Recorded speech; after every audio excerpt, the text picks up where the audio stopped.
मर्यादा पुरुषोत्तम श्री राम के सर्वोत्तम सेवक सखा भक्त श्री हनुमान सद्गुणों के भंडारे हैं।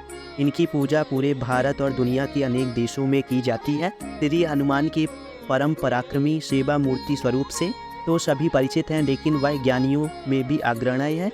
उनके अंग वज्र के समान कठोर शक्तिशाली है और उन्हें बजरंग बली के नाम से जाना जाता है। बजरंग बली केवल गदाधारी महाबली ही नहीं, बल्कि विलक्षण और बहुआयामी मानसिक और प्रखर बौद्धिक गुणों के अद्भुत धनी भी है। राम काज अर्थात अच्छे कार्य के लिए वह सदैव तत्पर रहते हैं। वह राम सेवा अर्थात सात्विक सेवा के शिखर पुरुष ही नहीं थे, बल्कि अनंतयामी व्यक्तित्व विकास का महाआकाश है।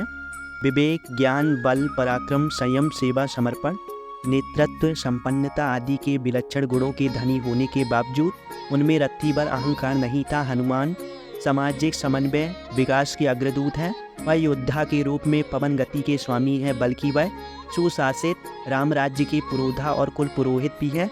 मान्यता है कि पवन सुत हनुमान जी का जन्म मंगलवार के दिन हुआ था, जिस कारण मंगलवार के दिन उनकी विशेष पूजा अर्चना करने का विधान है।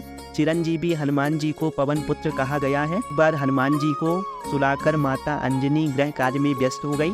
तभी हनुमान जी की निंदा खुल गई तथा भूख से व्याकुल होकर सूर्य को मीठा फल समझकर उन्होंने उसे अपने मुख में भर लिया। उस समय ग्रहण चल रहा था। सूर्य की यह गति भापते हुए राहु ने देवराज इंद्र के पास जाकर उन्हें सारा वृत्तांत सुनाया तथा देवराज इंद्र ने देखा कि छोटे से हनुमान सूर्य को अपने मुख में रखकर खेल रहे हैं और सारा जगत त्राहिमाम कर रहा है।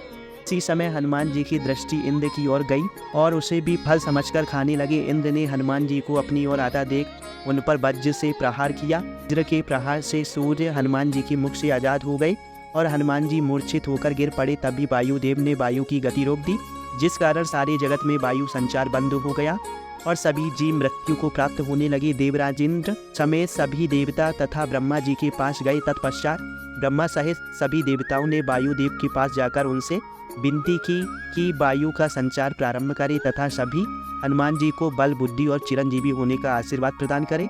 हनुमान जी की मूर्छा समाप्त हुई तो सृष्टि में नव संचार होने से मानव सहित सभी जीवों की रक्षा हुई।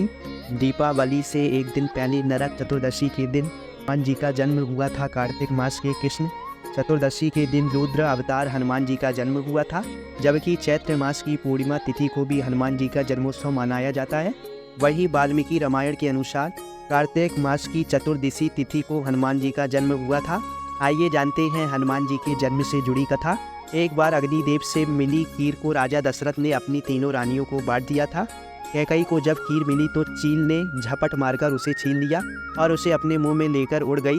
उड़ते उड़ते रास्ते में जब चील अंजनी माता के आश्रम के ऊपर गुजर रही थी तो माता अंजना ने ऊपर की ओर देखा और उनका मुंह खुला होने की वजह से खीर उनके मुंह में गिर गई। उन्होंने उस खीर को गटक लिया। इससे उनके गर्भ में शिव जी के अवतार हनुमान जी आ गए। फिर उनका जन्म हुआ। हनुमान जी के जन्म के विषय में दूसरी कथा ये है कि समुद्र मंथन के बाद जब भगवान शिव ने भगवान विष्णु का मोहिनी रूप देखने को कहा था, जो उन्होंने समुद्र मंथन के दौरान देवताओं और असुर को दिखाया था, उनकी बात का मान रखते हुए भगवान विष्णु ने मोहिनी रूप धारण कर लिया था। विष्णु का आकर्षक रूप देखकर शिव जी आकर्षित हो गए और उन्होंने अपना वीर गिरा दिया, जिसे पवन सुत ने शिव जी के वानर राजा केसरी की पत्नी अंजना के गर्भ में प्रविष्ट कर दिया।